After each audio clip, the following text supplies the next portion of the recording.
Roger and Ross, welcome to the Dawg Chug. Wait, what the Ed? Where's Ross? I cannot tell you where Ross is. I just want to say he's safe. He's in a good place, and he has a good meal to eat. He will be okay. But I think he's on assignment. Okay. I think that's what I heard. That's what the streets say. Yeah. Okay. Ross was nice enough to come on and do all our slides for us, but he is getting some sleep. And Ed is filling in. Thank you, Ed, for filling in. We love when you come on the Dawg Chug. I wish the audience agreed with me, but We're working on that in 2024, the year of fun, but we'll get into that later. right. Yeah. Roger, how's it going tonight? It's going well, Andy. Going good. Man, I'm excited about our new beginning to our new adventure here at Dawg Chug. Yes, Dawg Chug is officially a free agent. We're unaffiliated. We're doing our own thing. We can kind of say whatever we want, Right. which feels good.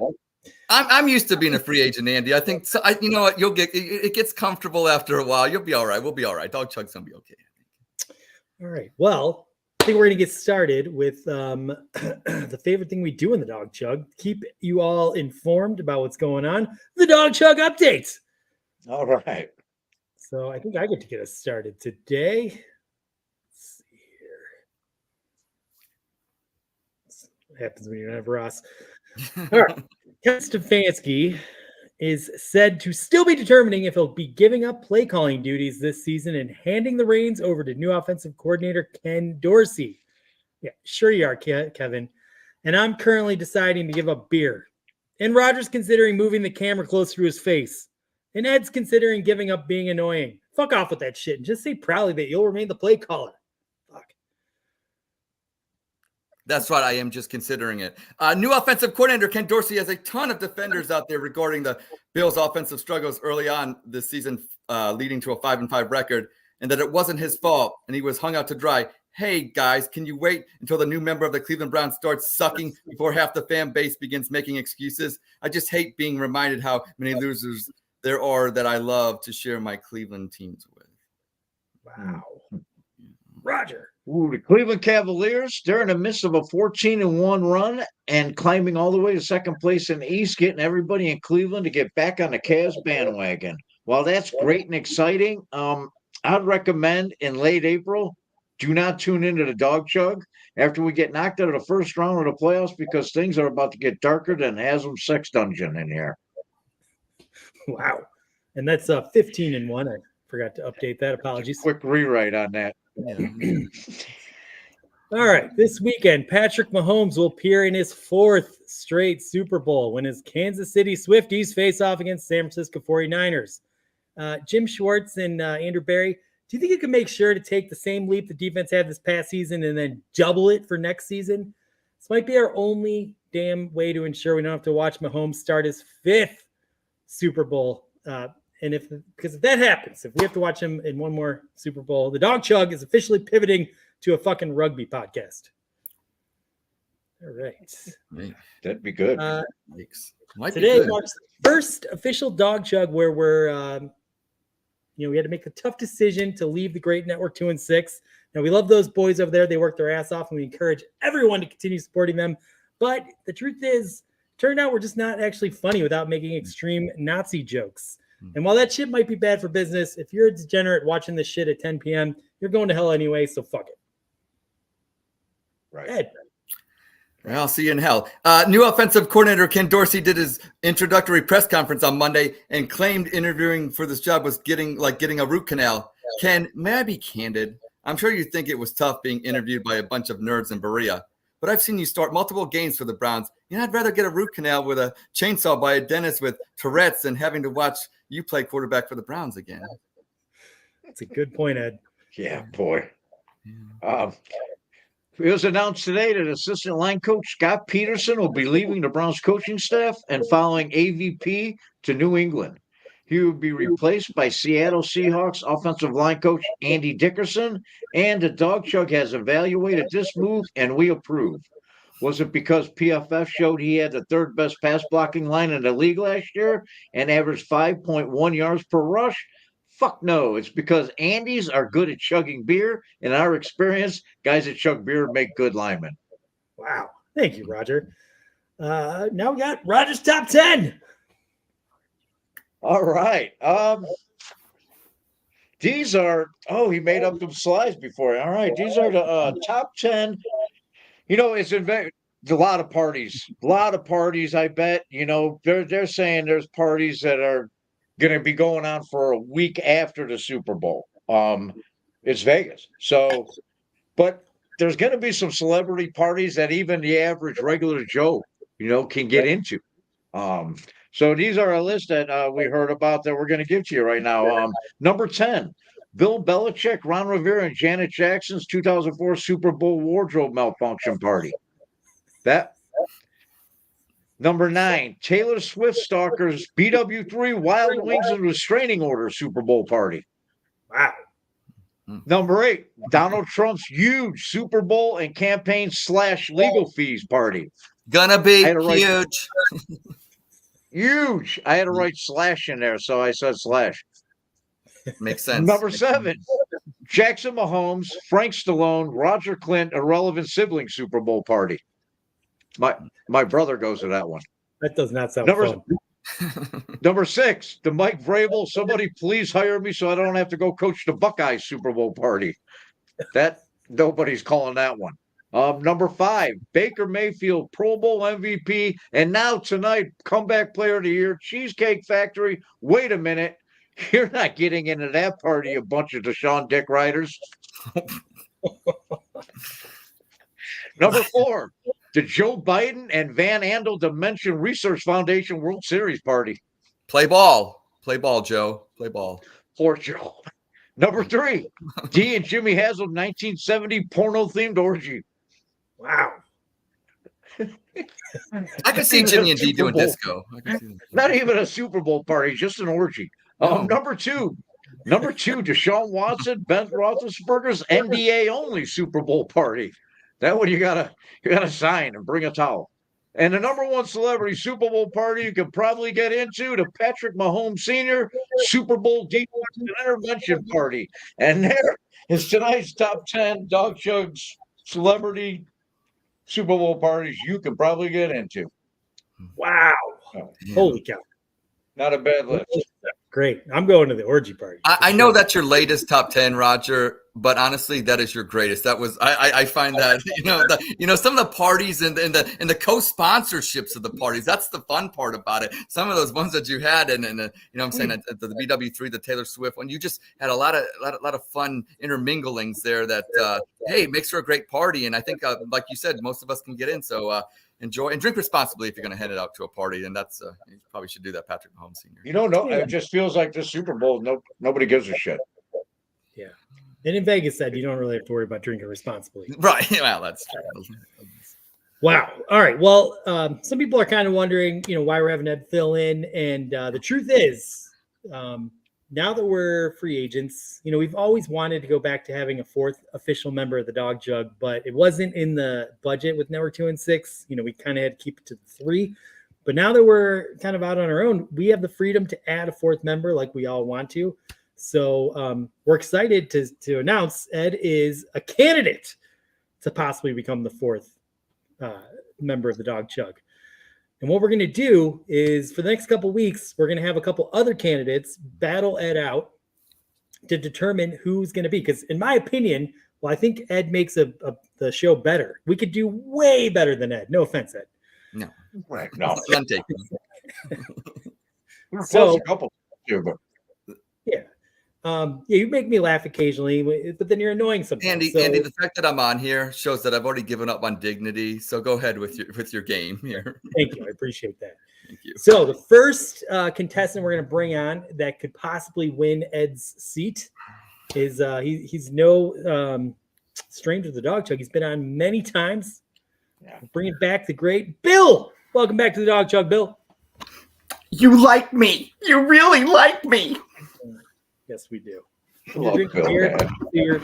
You're already like kicking Ed's ass because you're drinking beer. Thank you guys. Love being on with you guys. Dumb Mountain Dew. Mountain Dew. I put in a. No, this is not a Mountain Dew. Oh no, that's a Heineken. Oh man, it's. I put a message in some DMs. who wants a piece of Ed, and Bill jumped right on it. Bill said, Well, I I'm appreciate in. that. Immediately. And it was in a DM. Ed wasn't in. So he was at, man, it was fire in there, Ed. I'm glad you weren't in there. Go. So Bill's ready to go. You got the old school Wahoo on? Bill is a worthy opponent, Andy. I know we got this kicked off here, and that's why Drawing I'm up plays. Flip the switch. Yeah. Uh-oh. Look at all the energy Bill's bringing. He's Wow, got man, he's drawing. got I don't even. props. Yeah, Bill, you're beating me. If I'm judging this, you're winning right now. You're winning. He's winning right now. He's got props. I gotta go this way. I'm having a good time already. Bill, if you want to swing away again, and I can pretend like I'm the ball. It's fine. I know what Kevin you're doing. Oh, McAndrews that's right. loving it. You gotta go the other way. You gotta go other way. Oh, I gotta go. All right. Yeah. There you go. There you go. Got to sync that up right there. Have a little fun here. Love it. All right. So, today, based on how everyone does, it's all going to go into the standings. We're all going to use this information to ultimately pick, who will be the official fourth member of the Dawg Chug, which is a pretty big deal. Yeah. So, very exciting. Don't But happen every let's day. start off with a little bit of spit, sip, chug. Let's get us warmed up here. Yeah, Andy. Since I'm auditioning here for a seat, can you remind the audience spit, sip, chug? Classic game on any podcast. I think one of the best segments. I always say Breakhead News is great, but let's be real. Spit, sip, chug is an all-time classic on the Dawg Chug. And I just want to know, Andy, I forget who happened to name that game. Oh, You my named goodness. it. I'm trying to win my job, Roger. I have to provide evidence here. I have to remind. We're going to hear the same story like 5 weeks in a row with every contestant. It's debate. Hey, listen, every time you watch a debate, don't they say the same things over and over? I mean, let's be real. They don't ever say that. And it's annoying when they do that, Ed. And, I'm annoying to begin with, Andy. You said that in the Dawg Chug update. So I'm glad you're continuing to showcase your annoyingness, as that will be factored into our ultimate decision. Well, you seem like you celebrated on the Dawg Chug update, and let's be real. Being away from the Dawg Chug doesn't mean a tiger changes its stripes, as they say. And we're gonna have some fun. Bill, you're a worthy opponent. This is gonna be fun. All right. on. And the great MC Lawrence says the Dawg Chug are Mavericks. That's very, very, very, very true. Very John McCain like right there. See, Lawrence found us. Not the All right. Dallas Mavericks, right? No. Roger, we're going to start with you on Spit, Sip, Chug. And unfortunately, the first question is a Cavs question. And you don't have Ross to help you out here. So it's going to be tough. Man. I am going to allow you to sip today. It's a new year. All right. Yeah. All right. So the statement is simple. The Cavs, they've now won 15 out of their last 16. They are peaking too early. Ed, we still have another month and a half? Yeah, we go to like April 15th or something. Yeah, almost my birthday before that. Yeah. I'm going to spit on that one. I think they're a great regular season team. I think they're going to keep rolling through the regular season like this, the way they're playing, the way they're running up and down the floor. I think what they need to do is what they're going to run it. What they're going to run into is what they ran into last year, is playing a team 5 times and they're game planning for you, and it's a whole different ball game. You're not in and out of town in one night. I think they're going to keep playing the way they're playing and stay hot, and probably stay in the top 2 or 3 in the East. Is what I see the way they're playing. Tonight we changed one of our updates because we thought they were going to lose that game and a rewrite. Quicker than Breakhead News, you had that switch real quick. I mean, and that was right. So no, but I'm spitting on it because I don't think they're peaking too early.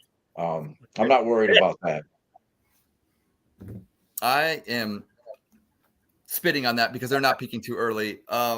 Roger, you make a great point. I mean, just looking at the calendar, April 17th, whatever, 15th, whatever, they can't peak too early. Here's why. If they were a normal team like they were last year, a team that pretty much was the same in the regular season, played the Knicks and got beat because you could game plan, like Roger said. Great point, Roger. But here's the thing with this Cavs team. We don't have to worry about trying to game plan for any team, whether it even be the Knicks again, because here's why. We're trying to figure out who the we are, and I can say that word now, right? Nobody's gonna. Yes. Who the fuck we are? Because let's be real, who the fuck are we? We just got Mobley and Garland back. I mean, we're winning games. The great thing is we can figure this out and win at the same time, which is great. But let's be real. I don't know about you guys. I'm not a Cavs insider. But anytime you bring back those guys and then you have the dynamics for Spider and what I'm saying, it just there's always going to be that friction. I think Garland had it with Sexton and he's going to have it. What I'm saying? So I think that they're finding out who the fuck they are. So keep winning. And if they're peaking too early, good, because they may reinvent themselves 3 or 4 times before the actual season ends. Because let's be real, to Rogers' point, it's April 15th. This team may change a few thousand more times. Who knows? This is Cleveland's luck. Look, real. Always have injuries. So yeah, no, not peaking too early and go Cavs. They're fun. They're fun to watch, whoever the fuck they are. All right. Well said, Ed. It's a tough answer to beat. But Bill, let's see what you got. I'm spitting on that one. Graphics. I like graphics. Graphics? Good job, Bill. Good job, Bill. Got graphics. So last year we had to, Spider had to go off on the last couple games of the year just to get us to where we were, right? This team has been unbelievably surprising. I've been a critic of Bickerstaff, and I'll say I think he's done a great job trying to figure out what to do. He and the staff have done a great job being able to kind of maneuver through the waters with this club. And now that everybody's back, we could play different ways. We don't have to worry about playing against different teams. They have to worry about playing us. We could, if we want to play big, we can play big. If we want to go small, we can go small. If we want to run it up the court, like Mitchell was saying the other day, we can run it. We can almost play any style that we want now. And we probably have one of the deepest benches in the NBA. East Conference, I don't care. I think we have probably one of the deepest benches in the NBA right now. I don't even know if we're going to need to do anything by tomorrow's trade deadline.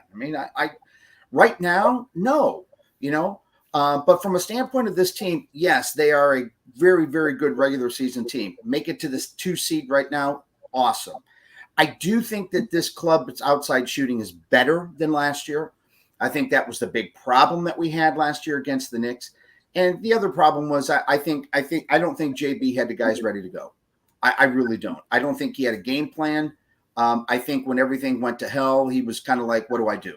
Now, granted, if you're not shooting, it's pretty much what the hell do I do anyhow, right? But we didn't crash boards. We looked lazy against the Knicks, and the Knicks were bringing 3, 4, 5 guys, crashing the boards. I like the way this team is playing right now. I like this. Let's see what they can do. Who knows? Are they as good as the Celtics? I say they have a better bench than the Celtics. What did I see? We have the 20th easiest schedule. Yeah, going forward. I think it was the 20th. I don't know if it's 20, but I know it's easy, and they were talking about it.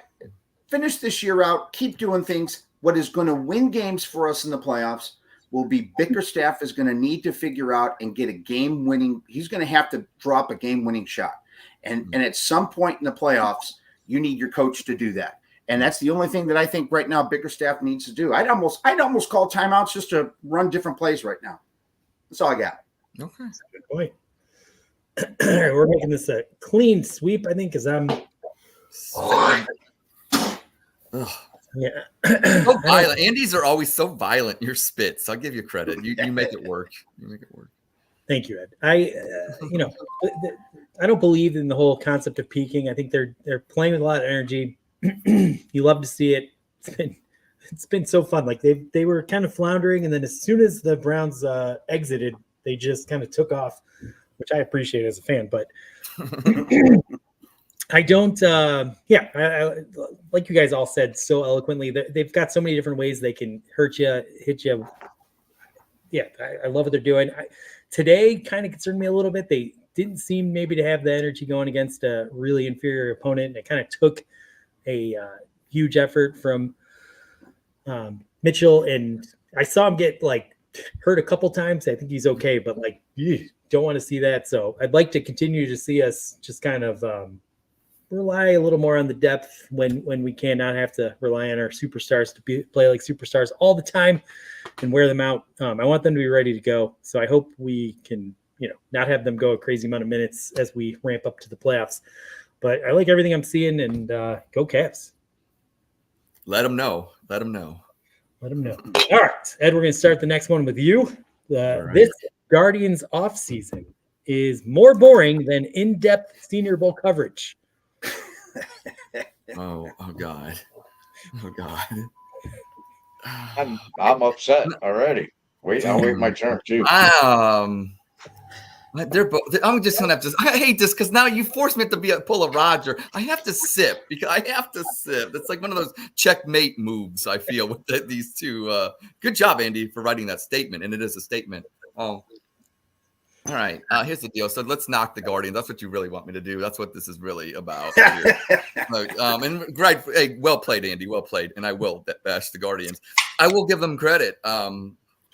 This off season of doing nothing. Yes, you hired a manager, Stephen Vogt. Good job. Okay, whatever. I mean, it's nothing on him. I mean, could he turn into an Eric Wedge? And we stuck around with Eric Wedge long enough that he got good in 2007 to a chance that we should have went to the World Series. But I won't talk about that because it hurts too bad. I don't know. Maybe Vogt could be that kind of manager. I think it's time for Tito to go. But here's the thing in the offseason, and I have to mention this.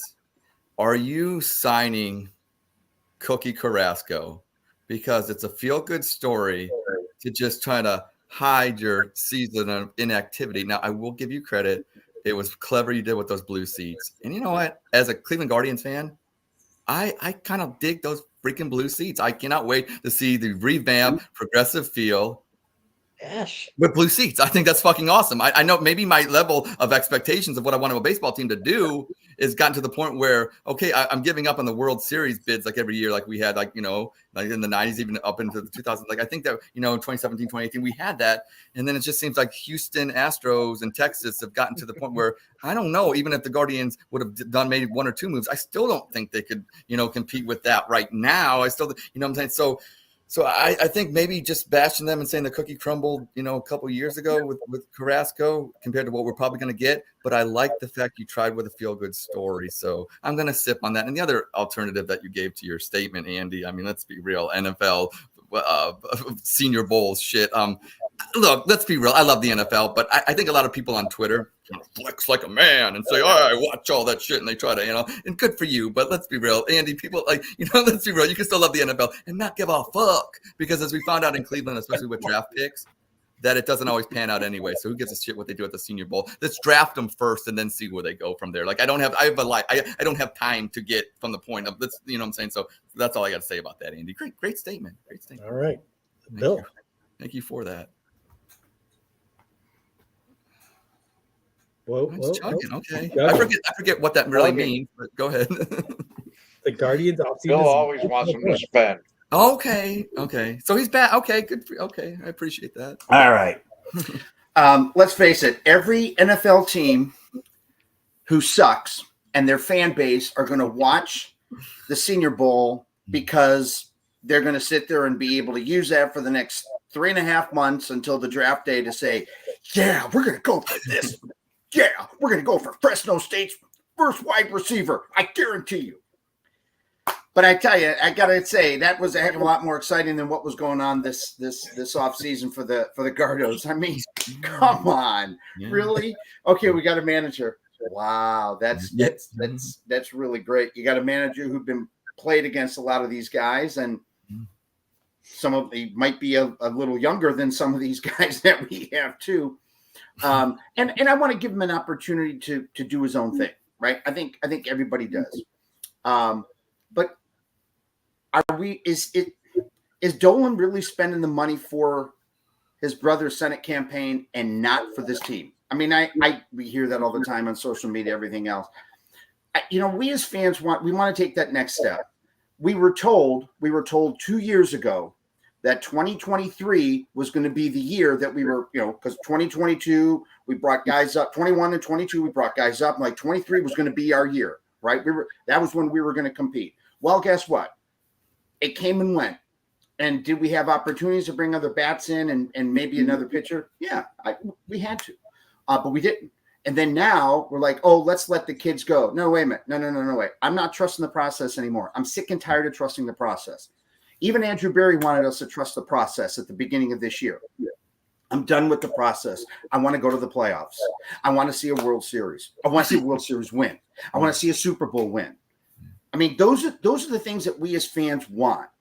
And right now, as this team is constituted, maybe second place. yay for second place in Cleveland. Yeah. As Ed said earlier. But come on, this was a really boring off season, and for your owner to come on and say, well, we're going to go ahead and let the kids really just kind of shine for us this year. I can't do it. I can't do it. No one's going to beat the Dodgers right now in terms of the money that they spent. And if the Dodgers don't win this year, that's okay. LA's going to go ahead and get World Cup anyhow. Well, they do have blue seats in the Dodgers' defense. Maybe the Guardians look at the Dodgers. They're like, they got blue seats. If we get blue seats, Edward, you might be honest. There you go. Yeah. I mean, makes sense. Spend the money on the blue seats. I mean, maybe it's just good. I mean, I don't know. I'm not going to. I do think the Guardians have listened to what the fans want in terms of the experience and game day. And I will give them that is great. What they've done the past 2 years, really, I mean, the stand-up seats, I mean, we do that in soccer. It's been great in soccer. MLS has that in every stadium. And I think the Guardians are like, oh, it looks like an interesting thing. Hey, fans, do you want that? Hell yeah, we want that, right? Hell yeah, we want that. So I'll give them that. I will give them that they're listening to the fans for the game day experience. But I'm not sure they're listening to the fans to go to the playoffs. Nice. All right. Andy, we got to listen to the fans. Great point, Bill. I want to listen to MC Lawrence with the signed Trevor Bauer comment that you just put up there. MC, thanks for tuning in. I love that guy. But here's the thing about Trevor Bauer. Yeah, I would. Here's why. We're doing an incentive-laden deal. Let's be real. We have a troubled quarterback in Cleveland. So Trevor Bauer, yes, he has some troubled accusations against him, but he has proven, I think, beyond a reasonable, more than likely, a lot of the stuff that lady said wasn't true. He's kind of been exonerated a lot, and a incentive-laden deal. I don't know. It's fun. I don't know. So I'm not against it, MC Lawrence. Why not? It's all about fun. It's entertainment. I know people get mad about stuff, but if we're going to finish second place, like to Bill's point, if you're going to finish second, if that's your goal is second, you're not really competing. Like you said, the Guardians are not competing. Then you know what? Let's have fun and entertainment on the way. Let's sign Trevor Bauer. Let's have a freak. Let's have some fun. Why not? If you're not competing, like Bill said, then to bring in the fun and the clowns and let's do this thing. Have some fun. See, MC, I agree, MC. Thank you. I'm listening to the fans. MC, I agree with that. Thank you. That's the voice of reason. It does seem like I'm done, Andy. I'm done with the fans now. I'm done with the fans. Thanks, MC. I like when you rant, Ed. And it does seem like Trevor Lawrence was a little bit hosed. Obviously, I don't know anything, but he made a compelling case, or did. It was pretty kind of weird. I don't. Let's just say I don't know. I mean, Trevor. Strange things going on, but anyway. To this question's points, look, this has been first of all, it's not fair that the Guardians payroll is so skewed and we have to deal with that reality, but that is the reality we have to deal with. And, I was so excited about this team heading into last season and we had Chuck on, the great Chuck, who just lives. He loves Guardians baseball. Yeah, he takes it to heart. And I think I'm like one of the biggest Browns fans ever, but like I'm 1/100th is obsessed with the Browns as he is with the Gardos. It's pretty funny, but he was just freaking out because a couple big injuries happened to their pitching staff, the guys they were hoping to develop, and I'm trying to we have so many pitchers, and he was just like, no, we're fucked. Like he was completely over the top. Turned out he was right, but I do believe that the Guardians have a significant amount of talent that can rise if put in the right position, if everything shakes out right. I'm not giving up on them. I'm not saying that their ceiling is second place, but I am agreeing it's frustrating that every other team can spend except us. And at the end of the day, here's the point. I knew that this offseason was going to be incredibly boring. You just know that they're not going to do it. They've conditioned us. Good job, Guardians. They have conditioned us to have low expectations. Make a move, maybe really close to the end of, before camp opens. They kind of sometimes seem to do that. Yeah, sometimes they sneak one in. They try to get a veteran bat at cheap, and then it works out. I don't know sometimes. that, I don't want to block anyone from having their opportunities because I think the window is big if we develop the talent the way that we can. But again, to Bill's point, it's kind of lame to go, I hope in 4 years our team is good. So I hear what you're saying and I agree. However, I have to spit on this one because Senior Bowl coverage, really? Like, if anyone is talking about Senior Bowl coverage, just get the fuck off my feed because Andy, thank you. I feel like I've never felt so close to you in my life since you've said that. There's no the NFL owns every week of my life except Senior Bowl. You got Robert. Just because I'm upset with you that you even lumped in the glory that is baseball with the Senior Bowl and Phil fucking Savage and Alabama and Jacob Roach writing 9,000 pages on it. We're talking spring training. Yeah. We're talking to smell the grass and the crack of the bat. Man, I'm excited. I can't wait. Young new manager. Florio. I love this. His defense is going to be about what Miles Strauss. His bat's going to be 10 times better. I think they do need the TV money screwed them up. Even I'm more patient with baseball than Bill is. I'm at the point with the Browns where you're at with the Browns and the Guardians, but with baseball, I'm just so much more patient. I think with if our bullpen, we're bringing everybody back plus one. We have I forget his name. I don't want to say the wrong name, but I mean the whole bullpen's coming back, the same bullpen, and that's what it really hinges on because we have one of the best. We have more starters. Carrasco, you talked about Carrasco. Yeah. I think he could be a long reliever. Yeah, that's fine. I would buy that. Class A is Class A. I don't think it was so much of I don't think they operate that way. I think that's more of a fan mentality. Oh, look, they're throwing us this bone. I wish I had to have an angle for the show. Come on. And I've seen it, and it wasn't just you. I've seen people say that. No, man, don't compare baseball to the goddamn Senior Bowl, man. A strong rebuttal here, a strong rebuke. It's just the off season. It's not baseball in general. It's just the off season. Yeah, Andy made that very clear. It was just the off season. The only thing that's even less exciting to me than that is the combine, because at least they're playing football at the Senior Bowl. They're actually playing the game. The combine with a bunch of dudes running around in spandex jumping. When you take that off, don't talk about that on my feed. I'm going to block you. Goddamn Nazis. Those are the true Nazis, Roger, right? Roger rewriting my statements. I remembered what I wanted to say. I have a little bit of an exclusive here. Paul Dolan spends his winters in Arizona and his summers in Chardon. But I happen to know for a fact that he is in the process of buying a home in a very expensive community in Naples, Florida, where he does spend some of his time. But he's moving. He had a condo there. And now he's buying like an actual home. So I get the feeling for anyone that suggests the Guardians might be, have a 2 to 5 year window of being sold. This kind of seems to me evidence that we could be moving in that direction because I don't see him making that kind of investment if he is going to spend most of his winters in Arizona. No, and the thing is, you got the Dodgers that are selling the future. That bill's going to come due someday. I don't know what they're going to do. I don't give a shit. You can't buy a championship, man.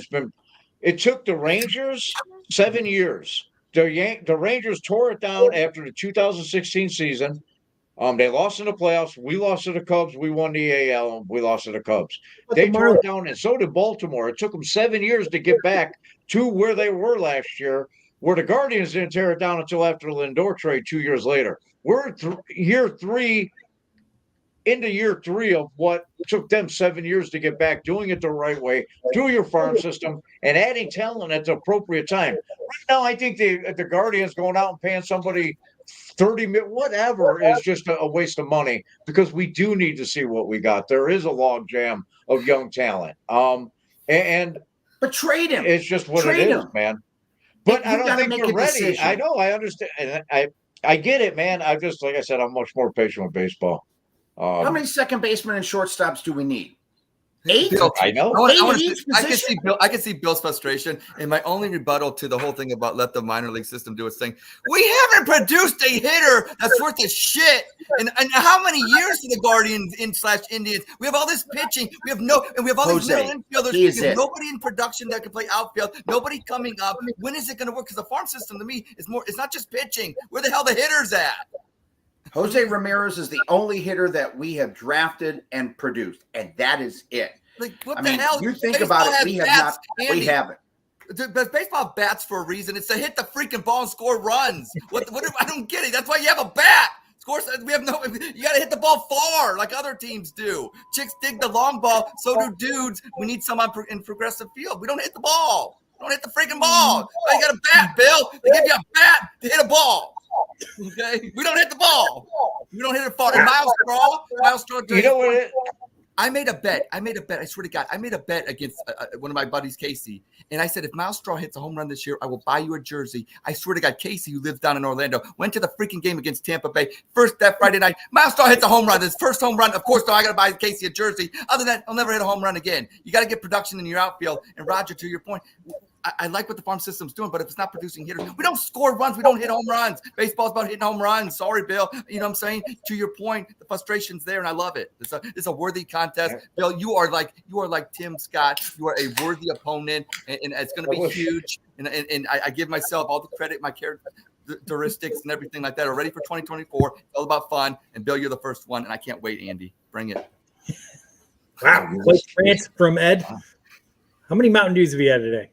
Well, here's the deal. Shout out to my son and the Taze Valley West Vikings. They were in the championship. They played Taze Valley East. It was a civil war tonight.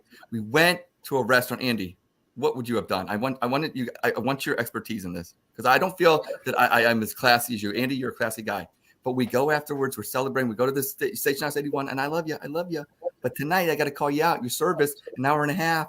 You know what I'm saying? Let's be real. And I didn't know. I had to get on the Dawg Chug. So I had to rush home. And I didn't know, but they gave me the food. I boxed up. They did a nice job. And the waitress, she was really nice. So shout out to Station. It's a really great place to eat. But here's the thing. What should I? Winking lizard. What's your problem? So Bill saying you went to the wrong place. Yeah. Well, you asked me about the Mountain Dew, and here's my thing. I had Coca-Cola, 2 Coca-Cola regulars tonight. That's why I'm going to check out. Mountain Dew can do its thing, but when I have my Coke, I don't need the Coke that Lawrence Taylor played with. Just give me the regular Coca-Cola, and you know what I'm saying? And we're doing good things tonight. Are you sure you didn't have the Coke that Lawrence Taylor plays? Because you're pretty amped up tonight. Well, I think I'm actually kind of chill. Bill's got me fired up. Bill, I will say one thing, Andy. Sometimes we have people on here, and you have people on here. Bill is fiery. He moves around like me. I got to match his intensity tonight. I'm kind of chill. Bill has me fired up. Wow, blame Bill. Blame Bill. All right. Roger, did you give your answer on that one? Yeah. Which one was it? Yeah. He gave an answer. He just sipped it. He said he was going to sip the Guardians. I went on a 10-minute tirade. Sipped it. Yeah. I'm sorry. Are you sipping? Are you spitting? Or are you chugging? No, he said. I forget which one I did. I think Bill's right. I think sipping. I think he said sip. I think. Yeah. Yeah. Let's move on to statement number 3. So it's year 5. Me even more. It's year 5 for Kevin Stefanski, and we have a new offensive coordinator coming in. It is finally time for Kevin handoff play calling. Bill? Oh. Wow, this is a tough one. Thank you. Gonna sip. Sipping. Man, hey, dry erase board. Ed. And I got my Yellow Springs. So shout out to Yellow Springs Brewery. They're my favorite brewery. Not just because when I ride my bike, I like to stop there for an hour or two, but they really make a great craft beer. So Yellow Springs, thank you. Look, I've been on here and I've been a critic of Stefanski. I will say this: I thought this year, and I tell you, after watching the interview with doing the New England television interview, I begin to wonder, is Kevin really the glue that holds everything together, or was AVP? I tell you, I don't know, but I think Kevin probably he needs to transition to head coach. And in the transition to head coach, he's probably needing to find someone that can probably, like, his style is an older style. I think we all agree with that, right? His style is a mid 2010, 2015 style. And there's nothing wrong with it. He's had some success with it this year. I mean, God, 5 different starting quarterbacks. Come on. You've got to give him credit for that, right? We've had a lot of turnover on that offensive side. And so is this the time to turn that over to a new offensive coordinator? Maybe. I got to think, though, Kevin's going to have his hand in this. Will he call plays? I bet he's going to sit down, and maybe the first couple games he will. I think he's going to craft it with Dorsey. And I wouldn't be surprised if he does, but I really think he's got to think big picture here. And I know Andy Reid, thinks he's head coach and everything else. And I'm not going to knock Andy Reid for what he's been able to do. But I think the majority of the coaches that have the longevity in the NFL, other than Andy Reid, these are the guys who understand that I hire an offensive and defensive coordinator to do their jobs. And my job is to make sure, as a facilitator, everything's working together. I have my pulse on the players. I understand what's going on. And I think it seems like that would be the most intelligent move for Kevin to do. But I don't think he's going to totally give it up. I really don't think he's going to totally give it up. But I don't know how it's going to work. And let's face it, the Browns don't tell us anything. They are the most tight-lipped organization for a team that hasn't won anything, which is just absolutely mind-boggling. Because you would almost think, like, let's just give the fans something, or let's just be a little open about what we're doing. No way. Are you kidding me? This team holds on to information like it's a sponge holding on to water, man. They do not let it go, and they will not give you anything. So I hope so. I hope he's going to start giving it up a little bit. But I think it's going to be kind of a 50-50 thing. But I don't think we'll know until we see him throw his Denny's menu across the field at Ken Dorsey in a loss early in the season next year. All right. Oh, boy. So, yeah, it's a tough question to answer because, again, we have no idea. It's a statement. Yeah. Well, yeah, okay. Oh, well, I guess you're posing it to yourself. Okay, I see where you're going. It's tough because, yeah, we just don't know, like, how – like collaboratively everyone works together, what everyone's doing. Like Bill, you said brilliantly, like we have no clue what's going on, nor will we. That's just the way they operate. Fine. It is annoying, but I don't really care as long as they continue to improve and get better. Ultimately, I think that I would lean towards it would be, even though Kevin's greatest strength is his play calling, I would say, as he continues to evolve, he's 5th-year coach now. It's just there aren't a lot of 5th-year head coaches in football. Not in Cleveland. Yeah, well, that's for sure. But if you look around the league, there's not that many guys that have 5 years with their current team, which is pretty impressive. But if he's going to continue to stay here, he needs to continue to. I'm not going to say get better because he always. Oh, no, that was a Hughes statement. He just needs to continue to evolve and figure out like what can iron things out. How can things be better? Whatever. I think that his best move would be to be able to oversee everything more collaboratively, not be so focused on the play call, but be able to like help all of his coaching staff and everything. So I tend to think he'd be in a better position if he gave that up. I think he is. First of all, the whole Albert Breer interview. He's a New England guy that was trying to prop up a hire that New England didn't really respond to very favorably. So I don't buy that at all. I think that was interesting. New England putting that out there. I never was impressed with AVP when he was here. He just seemed like a guy that did his role and, fine. He did a good job here. What was his role, though, really? So that's the one thing like people do. Does anybody know? That's a good question. Ultimately, I feel like what the Browns needed to do this offseason and why they made the moves they did is their coaching staff on the offensive side of the football was one of the older in football, despite the Browns having traditionally a younger team. And I just don't think they were as innovative and cutthroat as some of the other teams. So I'm very happy that they made some changes pivoted towards, point of emphasis towards getting younger, and they accomplished that. Everyone they brought in was significantly younger than who went out. So I'm excited about that personally. But if you're going to do that, I think you need to give them the rope to kind of, to call their plays. Say it. We get it. So ultimately, I think the best move for the Browns would probably be to continue to collaborate, continue to be very involved in the play calling, but I think you got to give that responsibility up. So I'm hopeful that's what they choose to do. Although, grand scheme, I'm not going to be too upset if he doesn't. I mean, Kevin might think the best way to go forward is him calling plays, and what the fuck do I know? So I'm going to chug on this, but I'm doing it like this probably should be a sip, but I just hate Roger. You just don't want to be Roger. You just don't want to be Roger. Yeah, fuck Roger. Well, just to add to that, I know Roger, you're gonna. So who do you like in the offensive hires so far? Like, if I were to ask you, who do you think is the best offensive hire so far? I'm going to give you a name that I'm going to Tommy Rees. I think Tommy Rees is going to probably be the one hire that we're all going to be like, holy crap, that was a good hire. I'm not sure about Dorsey right now, but I'm telling you, I of all of them, I really like Tommy Rees hired.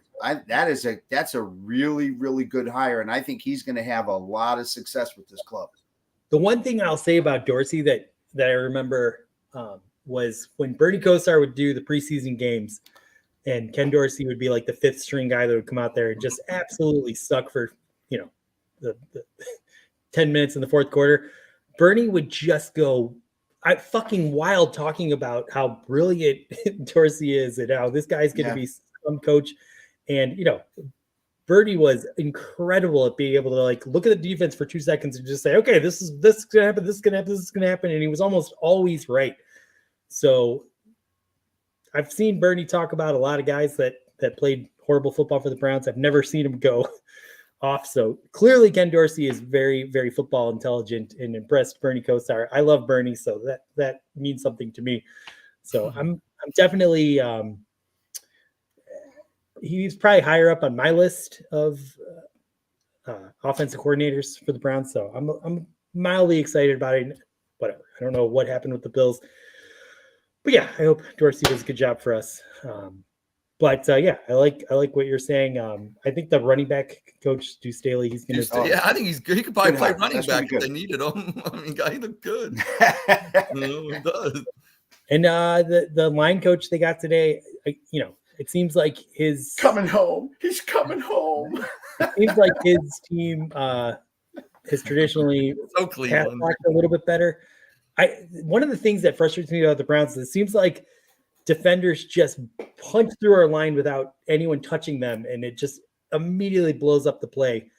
I hope that's something, I love Callahan, don't get me wrong. Some of those explosive runs were incredible, but hopefully our pass blocking will improve or that won't happen as much. Because I think a guy like Deshaun Watson, he needs a little bit of time to get, to decide if he's going to run or pass to make that explosive play. So I think the right move, was bringing in some new ideas that could make us maybe a little more proficient in the pass blocking arena to really make Watson successful. So, Roger, I'm sorry, I'm going to turn to you now. My turn? Yeah. Hey, I forgot the question. Let me look at it again. I was really into what you were saying. You may have swayed me. You know what, man? I'm going to begrudgingly. I could go just as bad. I'm like you, Andy. I'm sipping because I've seen Kevin Stefanski. I've watched plays. Hey, Ed, who did we play where Flacco threw the ball to Amari Cooper, where he's coming across to the right side of the field? He just ran in front of everybody and made a right. And he was in the or made a left. Oh, was down the sideline? Was that the Chicago game? It was like the throw was ridiculously. And the play, the one in the I know what play you're talking about. Yeah, and it was just, and Cooper just caught it in front of it. It was like everybody just watched him grab it and score. It was in Chicago because I've seen plays and I've watched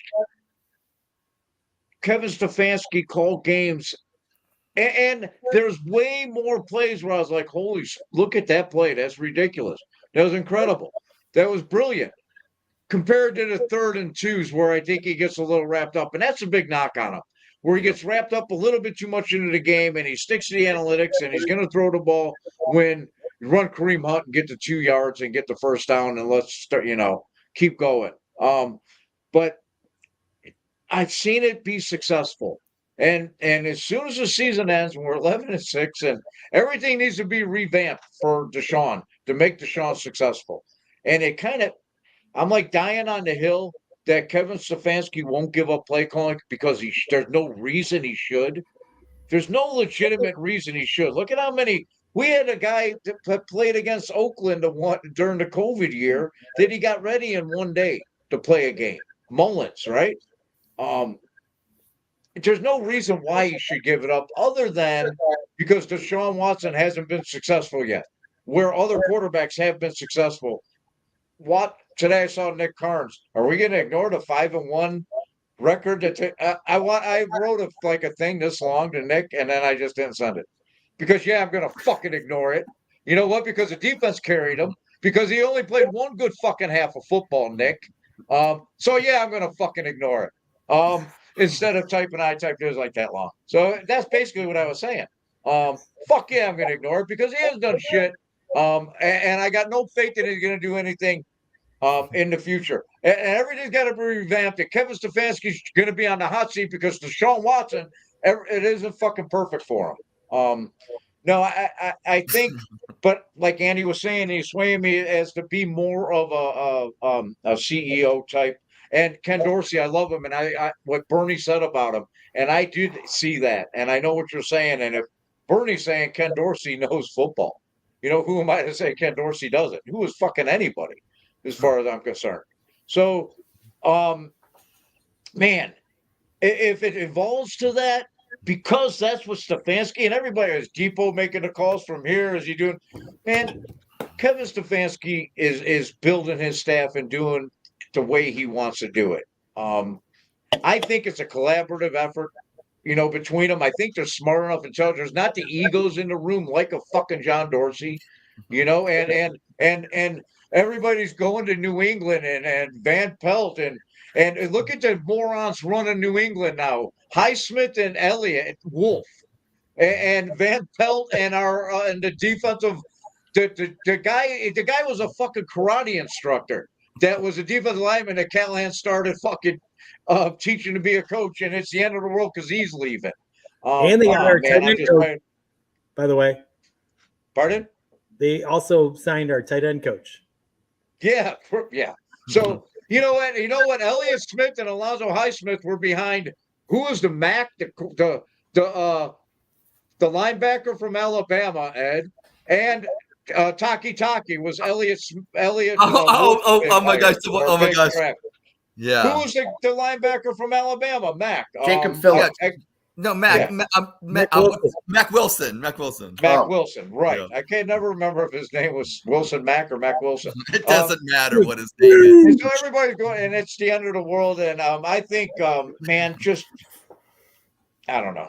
Kevin Stefanski, if he gives up play calling, it's because he chose to. I wouldn't, because I won't take it off my resume, because my job's dependent on Deshaun Watson, who's had one good half of football in 2 seasons, and he's coming back from 2 injuries on his throwing shoulder, and I hope to God they sign a good quarterback so next year's fun, a backup quarterback. I'd like with Geno Smith, see what he's doing. And I think he'd be a great backup. I don't know anybody, man. Jacoby Brissett. You're on the script. That wasn't a statement. Yeah, I'm done ranting. All right, I got accidentally drunk again.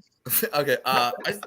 So I believe the statement for the audience was: should Kevin Stefanski give up play calling? Is that somewhat? Yes. Okay. We hit on it, Ed. I was resetting, but actually I was resetting for myself because I want to say this. The last 12 minutes, what the fuck, guys? Like, very entertaining, very, I'm saying, Roger, thank you for that. I thought my brain went in 20 directions, but yours went in 30, and I appreciate the fact, I definitely, wow. But I just hide it better than you, Ed. Yeah, you do. You do. Well, maybe I just hide it better than you. I'm crazier than I just hide it better than you. You guys are giving too much credit to. I don't want to say giving credit to Stefanski, but we should be ripping Andrew Berry and the lack of a wide receiver that he's been able to choose in the draft. I mean, from 2020, name me a wide receiver that he has picked that has been an important part of this organization. It hasn't been.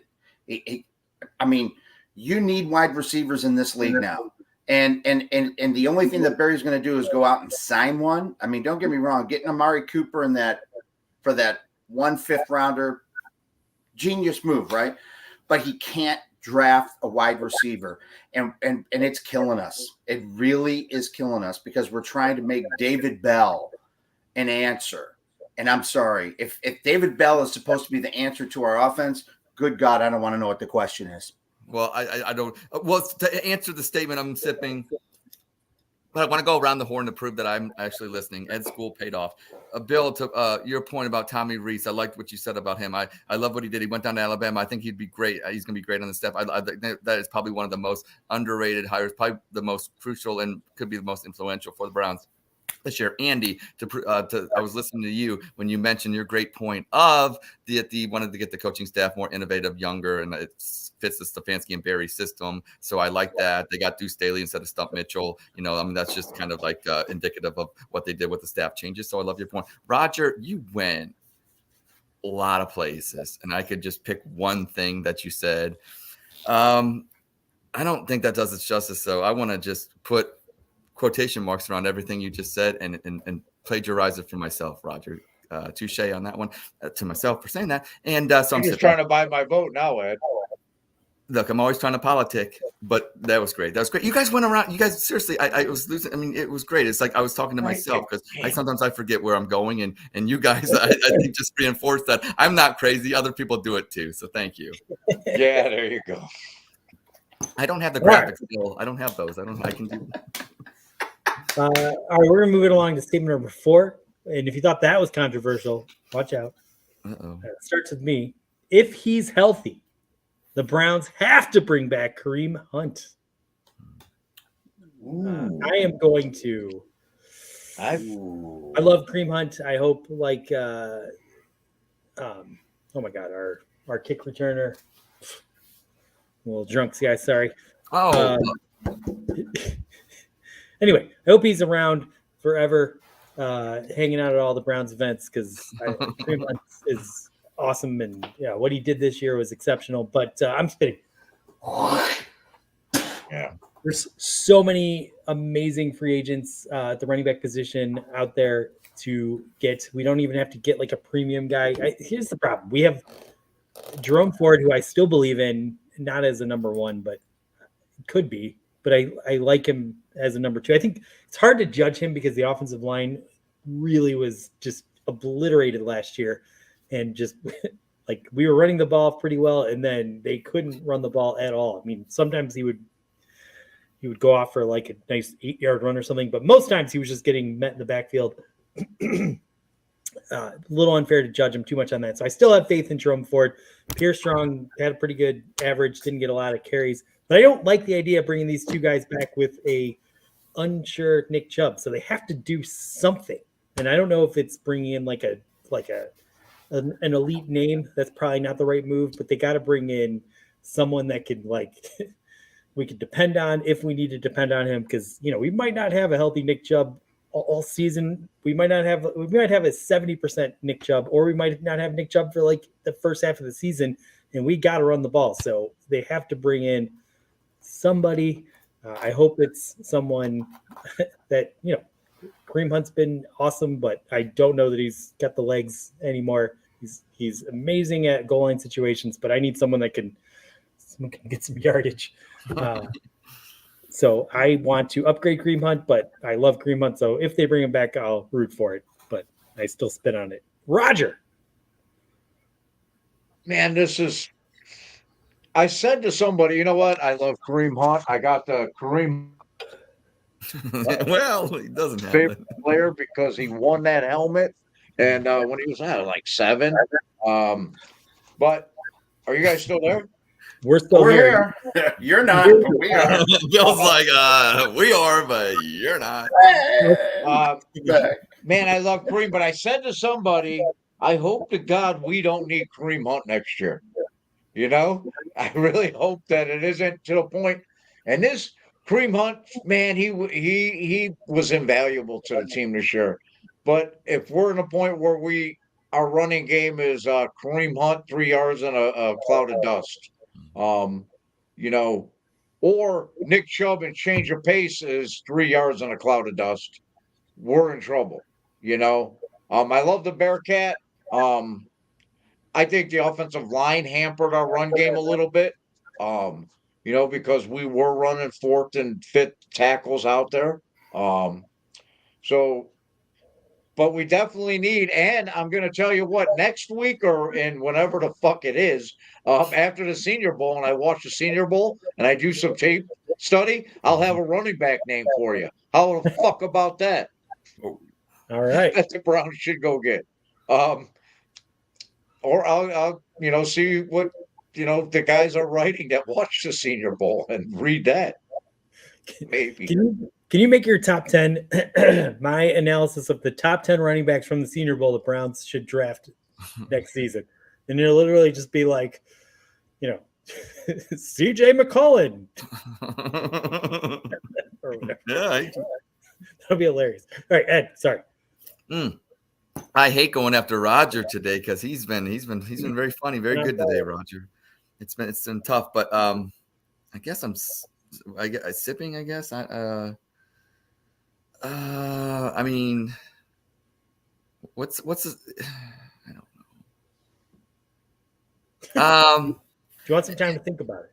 Yeah, I know. I feel bad for just even sipping, but can you read the statement again, Andy? Because I want to. There's. If healthy, the Browns have to bring back Kareem Hunt. Yeah, I guess I want to be very delicate with how I phrase this because you upset people and they don't have to. So that's why I guess I'm sipping. I wanted to hear the statement in its verbiage before I get take a wrong turn here. But look, Kareem Hunt, 9 touchdowns, workhorse of the team. Here's the thing: you only bring him back if he's a Marshawn Lynch, where that he's money inside the 5-yard line. And it's like, there's a special kind of cat that, Kareem Hunt, we kind of think he is, but he's probably not. He's not a Marshawn Lynch. He's not that good. And that's not a bad thing. What they need to do is upgrade the running back position, but they get Nick Chubb back. Say he's 80% of Nick Chubb, okay? And then you got Pierre Strong.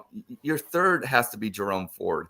And I'm not saying Jerome Ford is the third running back. I'm saying the level that Jerome Ford plays at right now, that needs to be your third. Like, so we need to upgrade because you're getting, obviously not bringing Kareem Hunt back, but whoever you get for Kareem Hunt, has to be in between Nick Chubb and Jerome Ford. They have to be, or maybe Jerome Ford has an awesome offseason and he becomes a number 2 like you need. And then you have like maybe Pierre Strong or somebody else get somebody, but you can't have that drop off, I think. And I think there's a lot of times Jerome Ford, we can blame the injuries on the offensive line, but sometimes he just missed the hole. He went the wrong hole. It's like you look at the film, it's just like when we did with Baker Mayfield, and it's just like, dude, what are you throwing at? The triple coverage of the guy that was wide open, usually Rashid Higgins underneath that he didn't find. You know what I'm saying? So I don't know. I feel that with Jerome Ford, it's like, dude, if you would have just went this way, you would have ripped off 20 yards instead of taking a 5, and usually be a 2-yard loss, but he always tries to make more happen. It becomes a 5-yard loss with him. I love his tenacity, but he hits the wrong hole and he just doesn't go down. He makes it worse. So the Browns need to upgrade that, and I think they'll be fine. But they don't have to bring Kareem Hunt back, but they need to bring back somebody that's, better than Kareem Hunt that fits the number 2 slot. And maybe it is Jerome Ford if he gets better. All right. We got a new coach, so. Yeah, there you go. Deuce Staley. Maybe they need, yeah, exactly. All right, Bill. I can't believe I'm going to do this. I'm going to add a little qualifier on this. See, this is a sad spit. Sad spit. Okay. Fair enough. I love the guy. Yep. I love anyone who grew up in Cleveland and grew up a Browns fan and had the lifetime opportunity to play for your hometown team. I love the guy. But I just don't think that we can keep a roster spot. We have too many other needs on this club right now. Yes, we are going to have an issue at running back. Who knows? Right now, I don't think we're going to have Nick back for at least the first 5-6 games. And even if he does come back, like you said, is he going to be 70%? Is he going to be 50%? I mean, this is going to be a strange situation, and as much as I would love to keep him, I really do. I think he's been so much an important part of this ball club. And I'll be honest. I think the way that the team badmouthed him heading out at the end of 2022. Yeah, I thought that was probably extremely classless by this organization, and I found it very strange for Andrew Berry to kind of be like that. I saw some interviews later where it seemed like he kind of tried to walk that back, but it was, clearly, they were like, we're done. Now I know we've seen some things we've heard, a couple things about Kareem that maybe he's not the team player and everything else, but boy, I tell you, this year it seemed like he came back and it's like an Ernest Biner thing. I really just can't feel like we wouldn't have been anywhere near the playoffs without him this year. Yeah. I know there's a lot of guys who contributed. Yeah. Don't get me wrong; they really did. I know that. I'm still an Ethan Posick fan. I think Posick had perhaps one of his greatest years as a center. I think he may have had one of the best years for a Brown center in a long time. That's how much I like Ethan. But I'm telling you, with, like you said, Ed, the 9 touchdowns. And it just seemed like if we needed a first down or if we needed. That's my point. If he can be Marshawn Lynch, if we could guarantee that he could be like Marshawn Lynch and get that 5 yards, he's guaranteed to get 10 touchdowns a year because you're going to get that. I just don't know going in. He's a year older going into next year. I don't know. I can definitely tell to some deterioration. He's not the player that he was, especially in Kansas City. And he's gotten better this year, but we didn't use him as much. And my thing is this, what are you going to get next year? You're going to overpay for probably somebody that might only get you maybe 5 touchdowns, and who knows? That's my point. He doesn't overpay. Yeah. No, he doesn't. No, he doesn't. Well, I don't know about that. He got $4.5 million this year. Overpay. I think he does overpay certain players. I think there are some positions that he'll overpay on, knowing that if they don't have somebody on the team that can be that answer for him. I think there are times that he'll say, "Yeah, we'll overpay," but I don't. I hate. Why don't they overpay for a wide receiver? To your point, Bill, their receivers. I know in Cleveland, Amari Cooper's a guy, and that's fine. But if he's your number one, they have DPJ, all the ones that were drafted, like you talked about, Bill, and the ones that Andrew Berry's drafted. They haven't amounted to let's be a real number. I look at the Detroit Lions wide receiver core. I look at all these other teams, and they drafted well. Every year Puka Nacua comes out. How come other teams can draft and get wide receivers? It's just like outfielders in Cleveland with the Guardians that we have nobody that can hit a home run in an outfielder, and in Cleveland and the Browns, they can't find a wide receiver. And let's be real, it's a passing league, right? Passing league. Browns don't have wide receivers. In baseball, it's a hit home runs league. Guess what? The Guardians don't have. In Cleveland, the problem is we're competitive, but we don't have the tools to compete and win a championship because the fundamentals of the game you're lacking. You're lacking bats in baseball. You're lacking wide receivers in a game that's all about passing the football. And that's the problem with Cleveland. Until you overcome those deficiencies, you're not going to be a championship perennial team. All right. Go, Andy. Well, to your point, Ed, I would say until we get like a consistent passing attack, it's going to be hard to develop passing weapons. The Watson Warriors are going to tell you, I don't got the guys.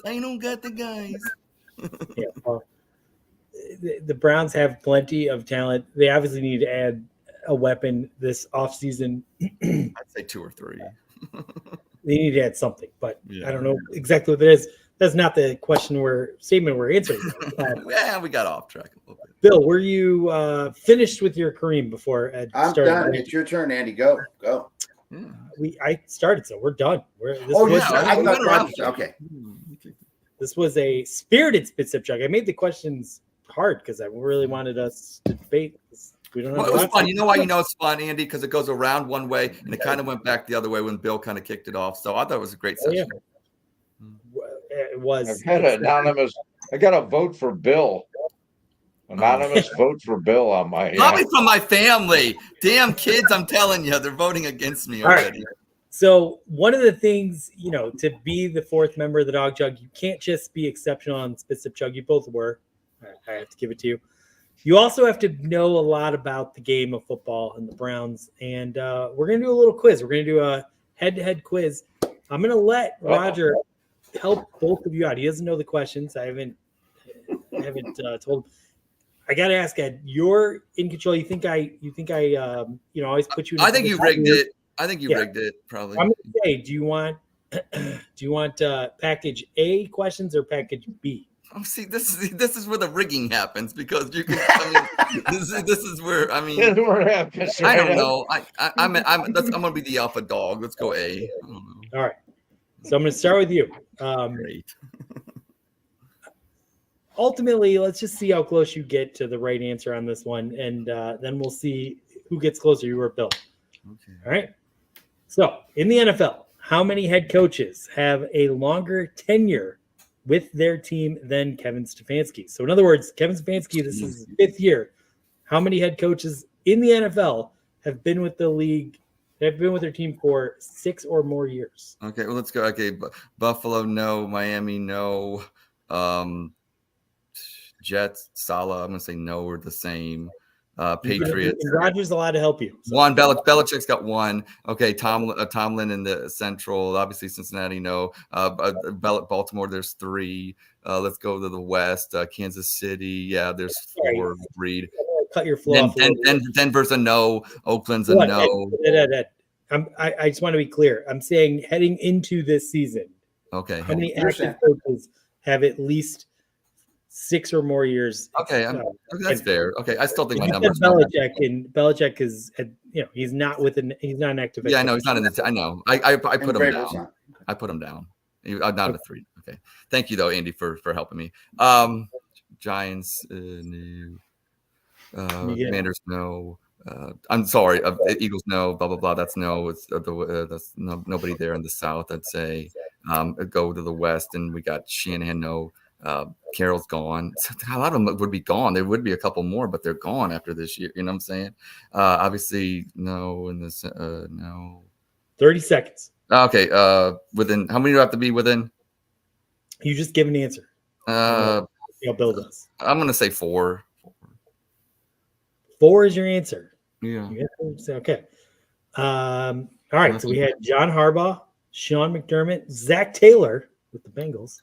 Oh, I didn't know. LaFleur with the Green Bay Packers. How has that guy been there that long? Andy Reid, wow. Sean McVay, Mike Tomlin, and Kyle Shanahan. Oh, okay. That was 8.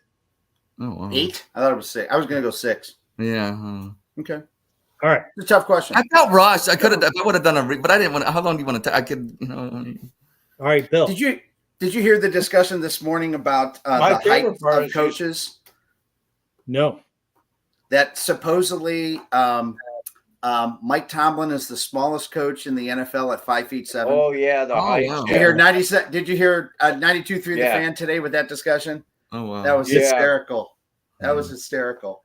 Okay, yeah. Go ahead, Andy. Sorry. I like stuff like that. Thank you, Bill. I do too. Hey, thanks for pumping Ken Carmen and Anthony Lima on our show. They don't need not Lima. Not Lima. No. Anyone who names their kid Mason. Oh yeah, Lima's having a kid. That's right. Ken Carmen, great. Happy birthday to all the Masons tomorrow. Happy birthday. You got to call in there and plug the Dawg Chug now. All right, so Bill, Ed was 4 off, so you need to get within 4 of this question to beat him. Okay. So how many players on the Browns' active roster have at least 5 years experience with the Browns? In other words, they've been with the team for 5 or more years. And I'm going to give you 1 minute. Yeah, and Roger, you're allowed to help. Okay. Did he help me though? I mean, I'm just wondering. Did he help me? Well, you didn't really ask for it. Oh, you got to ask for the help. 9. 6 of them. Wow. No, got to be more than 6. Say 20. I'm trying to help him. You got a long snapper that's the longest tenured player on the Right, Ryan man. And you got Denzel Ward, you got Njoku, you got Myles Garrett, you got Batonio. Oh man, I totally forgot Batonio. Good God, are you kidding me? Got him. On defense, you got. I'm gonna say 10. You got Denzel Ward and Myles Garrett. That's it. I'm gonna say 10, Andy. 10. Final answer. I don't know. Final answer. I'm not gonna second guess myself. You guys got Joel, you got Bajorquez, Miles, David Njoku. I heard Denzel Charlie Ward. Hewitt. Charlie Hewitt is one. Kareem Hunt had 5 years. Sion Taki 5 years. And Taki. that makes 9. Damn, he got it by 1. So you are 1 off. So you won that round. 3. Anyone's I went game? 1 over. Okay. All right, Ed, this is probably easier for you. It's got to be a Columbus question. Thank Ohio you. State question. Right? Yeah. There it is. Love There it. it is. What position for heading into 2024, what position are the Browns allocating the most dollars to? If we're talking about like the contract. Some could say quarter. I mean, I don't know. I know quarterback is. I mean, I got to add. Is there another position group that adds up more than Deshaun Watson? I guess is that what your question is? I mean, essentially, probably. I mean, right? Roger, you can help. Roger, do you think Deshaun Watson's whatever 48 million is more than any other position group? Is that what we're saying? I mean, that's what we're saying by position group. Is that what you're saying, Andy? The quarterback position group. What position group? And I will say safety and cornerbacks are all lumped into the same position. Like secondary. Is that what you're talking? So like offensive line would be lumped in one group too? Yes. Okay.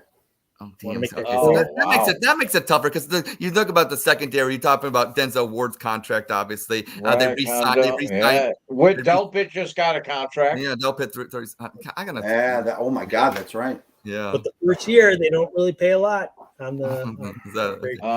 I'm gonna have to say to what Petonio, Teller both. You think the offensive line still? They haven't paid. They played. Yeah.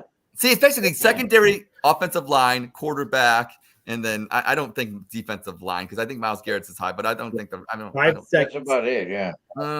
Fuck it. I'm gonna say secondary. Fuck it. All right. I'm going to hold your answer. Secondary. I'm not going to tell you if that's right or wrong because I'm going to go to Bill because it's pertinent. Yeah. What position are the Browns currently scheduled to allocate the second most dollars to in 2000? Wow. And you have a minute, and Roger, you can help Bill. Well, it's the same argument. I mean, so it's one of the ones we said that isn't the first one. Tight end is its own. Would tight ends be considered wide receivers then? Tight end is its own thing. Tight end's its own thing. I'm going to say offensive line. Offensive line. Wow. All right. So this is interesting. The quarterback position was the highest. I know. Damn it. It was like 62 million are being allocated to the quarterback position. The offensive line was just behind it, like 59 million. So Bill's up 2-0. Okay. So it's gonna get fun. This is anyone's game because we have plenty more questions here. Now, we're gonna subtract special teams. Just get rid of special teams. Ed, we're gonna start with you. What position do the Browns allocate the least dollars to in the 2024 season? Okay, but you said no specials because I can't say no special teams. Okay, yes. So it's either offensive or defensive position group, obviously. Yep. All right. It's not quarterback because that's one, right? It's not quarterback. It's not offensive line, and it's not secondary. Obviously. Linebacker or running backs. Yeah, I'm with linebackers. All right. Now, Bill, you have to now decide what position do the Browns allocate the second least dollars to in 2024 season, ignoring special teams. Tight end. And that is, you guys both got that one correct. Okay. Good job. Good to go. Little fist bump there. Yeah, I'm going this way. Yeah, that was me. There you go. All right. We're going to Final Jeopardy here. This one, right now, Ed's losing 1-3, but the good news is the last question is worth 3 points. So if you get this right, come back like the Cavs did. Come back from 3-1 here. Let's go. Okay. So I hope I'm saying this right, Ed. Pay attention. Once you understand the question, I'll start the timer. We're going to start from the end of 2023. So ignore the fact that we're in 2024. Okay. As of the end of last year, how many combined years has the three owners of the major Cleveland sports teams, the Browns, the Cavs, the Guardians now, have owned their team. So if they came in November and they only own the team for a month, we're counting that as a year. Okay. All right. So add up Dolan, add up what's a Cavs owner, and then add up. Is that what you're saying? Yes. Okay. And I'm going to start the clock now. You have 1 You minute. have a minute. And you can use Roger to help. Okay. Well, obviously Dolan's been since 2000.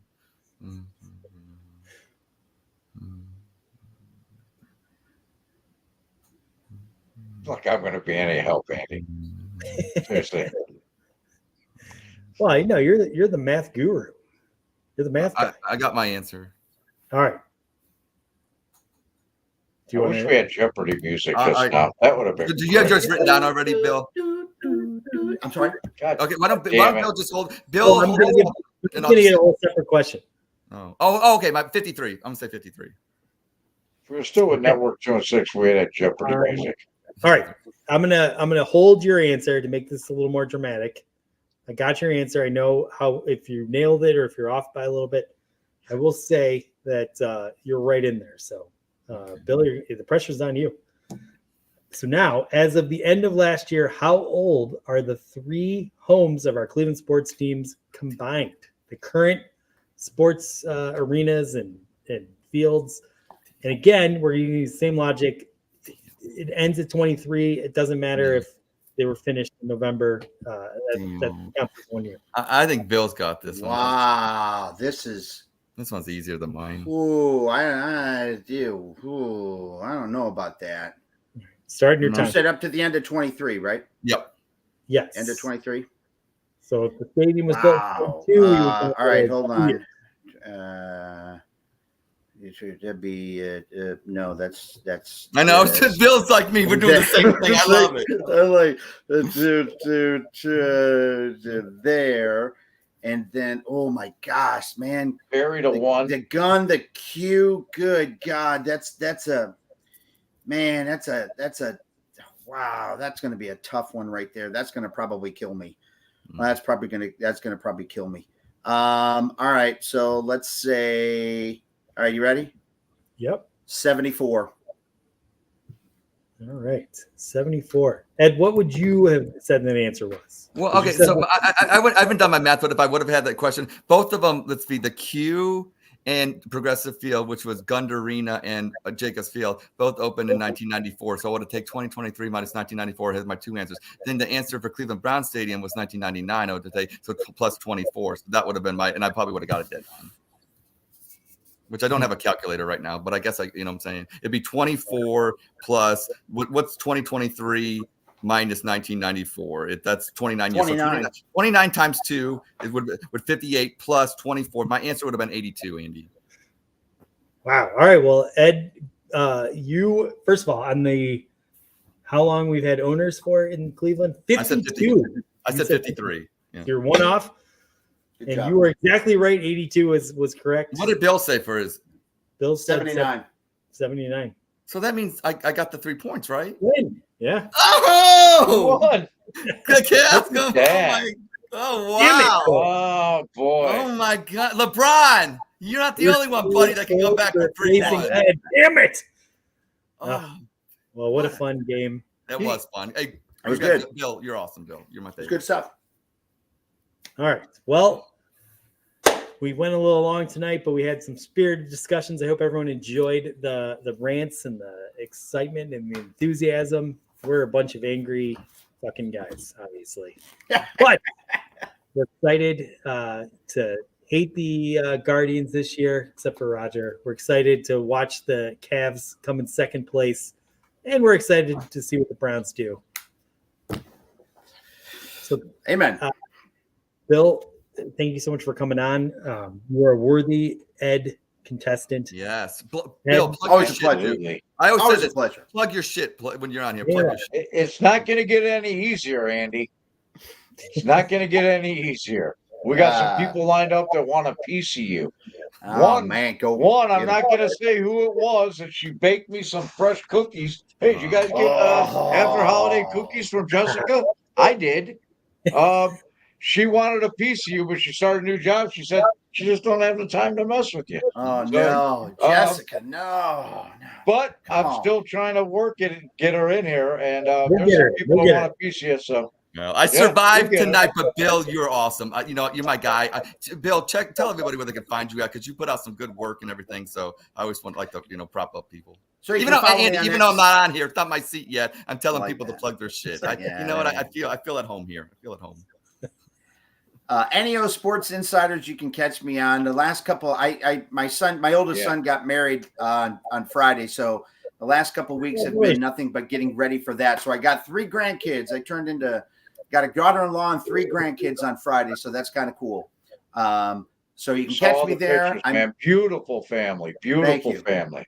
Thank you. They're good. They're a good-looking bunch. Pretty excited. And then, as always, you can catch me here on X at PetroRock44. Get me over 2,000 followers. I only got 1,500 followers. I like to keep it small. I like to keep my group small. And they call him Bill 2K. Easy. Bill 2K. Come on, let's get him to 2K. Bill 2K. Everyone, please go follow Bill. Yes, he's amazing, and he doesn't retweet nearly as many times as Roger does, which is awesome. We love Roger. Roger, you're huge in the Ed in Columbus campaign in 2024 for fun. There's some people out. Yeah, there's some people out there got to know I get paid to retweet now. So they got to be nice to me. Cha-ching. Notifications off. Shout out, Andy. If I don't do this, I'm gonna get killed. Shout out to my daughter Callie Kay, who's down in Florida, in Orlando, Taze Valley. Let's go! And my son's in the championship game for 8th grade. If I didn't do that, my wife Kelly would kill me. So he's an annoying fuckhead, but his kids are doing very successful. Thank you, Andy. They're awesome. Yep. Thank you, Ed. Thanks for joining. We love when you come on, and hey, maybe you'll be able to beat the next 3 or 4 contestants and get the seat back. I beat the best. Now bring on the rest. Thanks, Bill. Well, that's dream if we got him, and go Browns. Let's go. Go Browns. And go 49ers. Fuck Kansas City. Yeah.